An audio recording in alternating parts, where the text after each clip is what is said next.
喺東南亞森林深處，有一啲嘢正慢慢顯現出嚟，唔單止係樹上嘅動物，仲有灌木叢入邊一閃而過嘅詭異身影，全部都同我哋已知嘅任何生物完全對唔上。佢哋嘅動作異常，形態更加令人不安。嗰度究竟隱藏住啲乜嘢？攝影機捕捉到嘅畫面簡直令人震驚。記得訂閱異常目擊，因為一旦錯過，你可能永遠都唔會知道呢個世界荒野最深處仲潛藏住啲乜嘢。漁民喺科爾特斯海發現咗一樣令人難以置信嘅嘢，一條獨眼白化鯊魚。呢個絕對唔係偽造出嚟，科學家亦已經證實咗佢嘅真實性。漁民喺清理捕獲翻嚟嘅大鯊魚嗰陣，發現咗佢體內嘅胎兒。就喺嗰一刻，佢見到胎兒塊面正中間竟然生住一隻巨大嘅眼睛。佢睇落好似卡通片入邊先會出現嘅嘢，但實際上呢係一種極罕見嘅基因突變——獨眼畸形。專家表示，呢一種生物冇辦法喺野外存活，但同環境污染無關，純粹只係大自然拋出嚟嘅一種瘋狂變化。海洋孕育住最神秘嘅生物，有時佢哋會出現喺最令人意想不到嘅地方。喺愛爾蘭嘅海灘上，人哋發現咗一個龐然大物，令科學家都驚嘆不已。佢哋認為呢個可能係一隻蛇頸龍，一種史前海洋爬行動物，擁有巨大嘅顎部同鋒利嘅牙齒。呢啲遠古掠食者曾經喺數百萬年前統治過海洋，但問題係佢到底係點樣嚟到陸地上嘅呢？呢個發現引發咗無限遐想，深海入邊會唔會仲潛伏住更多等待現身嘅生物？大自然從來唔係講笑，尤其當咁巨大嘅龐然大物突然出現嗰陣，一條50英尺長嘅海洋生物被衝上印尼海灘，場面可以話係奇觀。當地人好快聚集起嚟，瘋狂拍攝呢個好似噩夢一樣嘅海怪。但科學家介入之後確認呢，其實係一頭腐爛嘅鬚鯨，佢體內積聚嘅氣體令屍體膨脹成恐怖模樣，嗰陣惡臭更加令人難以忍受。鯨魚通常會沉入海底，成為深海生物嘅食物，但係呢一頭可能因為受到船隻撞擊之後又浮翻上嚟。呢一種巨物突然現身，實在相當罕見。印尼亞齊省一名女子拍到嘅畫面令觀眾忍唔住反覆蒼眼。一個巨大嘅黑影正喺海面上孖過，有咁一瞬間，佢睇落真係好似某種海怪。有人甚至準備叫佢做印尼版尼斯湖水怪，但亦有人即刻指出，嗰可能只係漂浮嘅殘骸，或者係樹幹，又或者係纏埋一齊嘅漁網。海洋好識製造幻象，特別係當海浪同光線啱啱好形成某種角度嘅時候，到底係海怪定係浮木，就要睇你問邊個。叢林深處有人發現樹旁邊有一樣好似假貨嘅嘢，直到有人伸手觸碰之後，先知道原來係真嘅。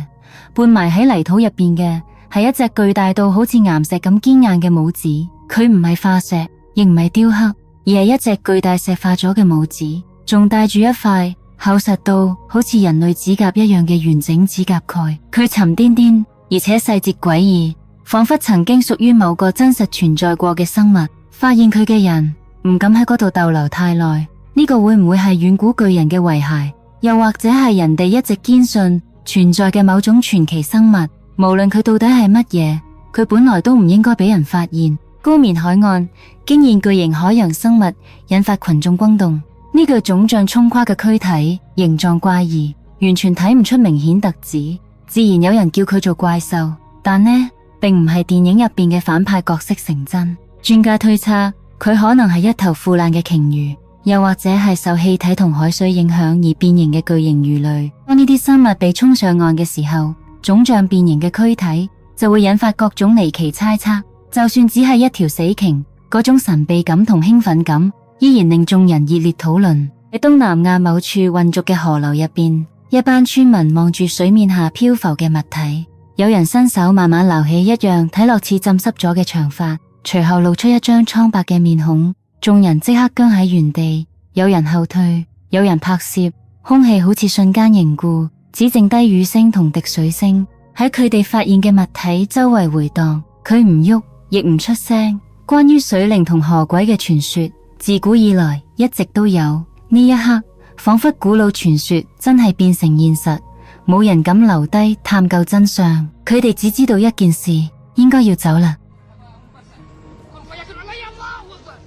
一個寧靜嘅清晨，海灘上出現咗一樣詭異物體，佢唔係浮木，而係一個巨大又黑漆漆嘅東西，拖住長尾，仲伸住類似人類嘅手臂。人哋好快圍攏過嚟，舉住泡沫板同埋電筒，指指點點，細聲議論呢一個究竟係乜嘢。有人話佢睇落似美人魚，其他人就唔太肯定。不管佢係乜嘢，佢都一動不動。後來官員趕到，將佢裝上貨車運走。冇媒體報道，冇答案，只有沉默。直到而家都冇人知道嗰樣嘢究竟係乜嘢。但所有人都記得嗰日有一個非人生物降臨咗海灘。有位駕船出海嘅遊客喺海岸附近發現幾個怪異身影正同佢並排行游。佢哋既唔係海豚，亦唔係海豹，佢哋長髮飄逸，姿態流暢，竟然仲向佢揮手回應。佢堅稱嗰啲係真正嘅美人魚，冇躲藏，亦冇消失，而係悠然自在咁游動，好似返到自己屋企一樣。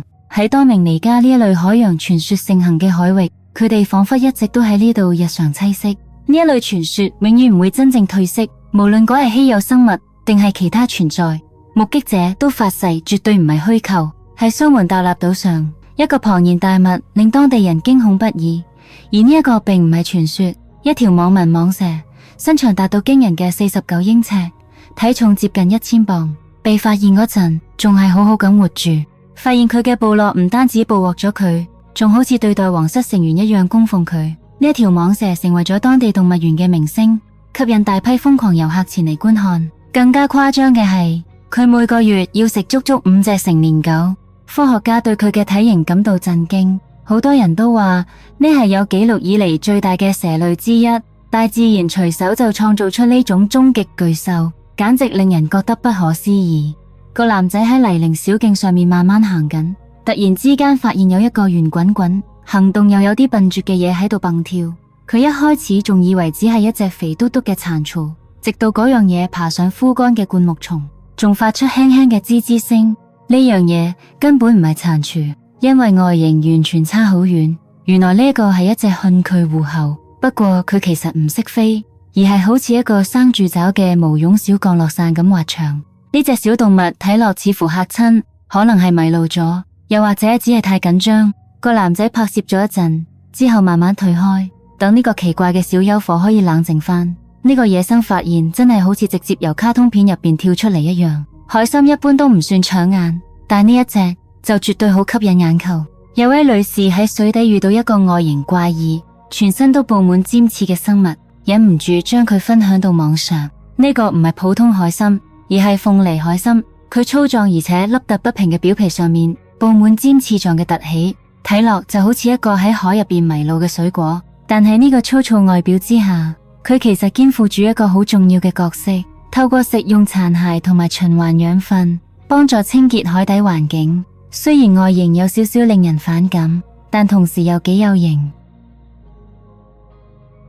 喺一片幽靜嘅森林入邊，有人拍到一個漆黑嘅鷹形生物，靜靜企喺樹與樹之間。佢睇落高大得好似大腳怪一樣，沉默而且同周圍環境格格不入。當嗰個身影慢慢移向有光嘅地方時，所有人都忍唔住屏住呼吸。結果佢並唔係大腳怪，原來只係一個拖住巨大風箱行過樹林嘅人。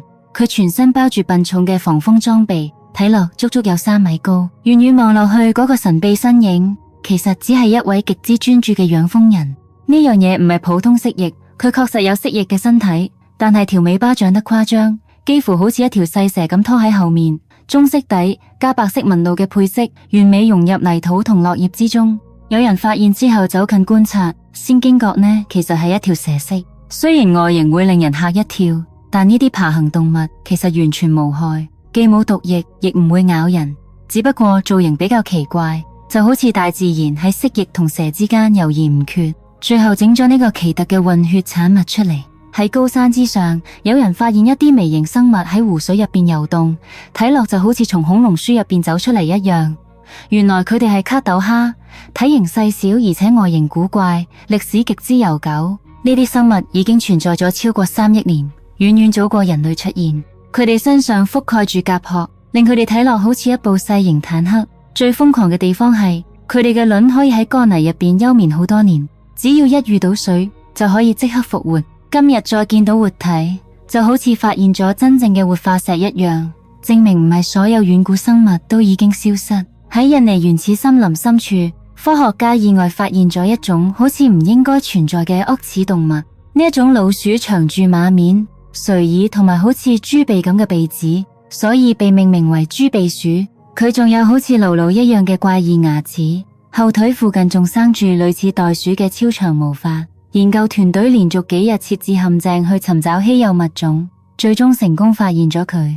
呢個小着火而家已經瞓喺博物館入邊，為印尼不斷增加嘅野生動物紀錄再添上一筆離奇嘅發現。科學家喺印尼海域潛水嘅時候，本來完全冇預料到會發現一種會行路嘅鯊魚，但呢個就係佢哋嘅驚人發現。佢唔單止識游水，仲可以用鰭肢喺海床上慢慢行，好似散步一樣，緩緩爬過珊瑚礁同岩石去揾獵物。雖然速度唔算快，但係佢相當聰明。呢種特殊能力令佢可以喺其他鯊魚進入唔到嘅淺水區進行捕獵。呢唔單止係型，而係一個活生生嘅進化例子。有個細路喺寧靜嘅湖邊發現咗一樣被沖上岸嘅詭異物體。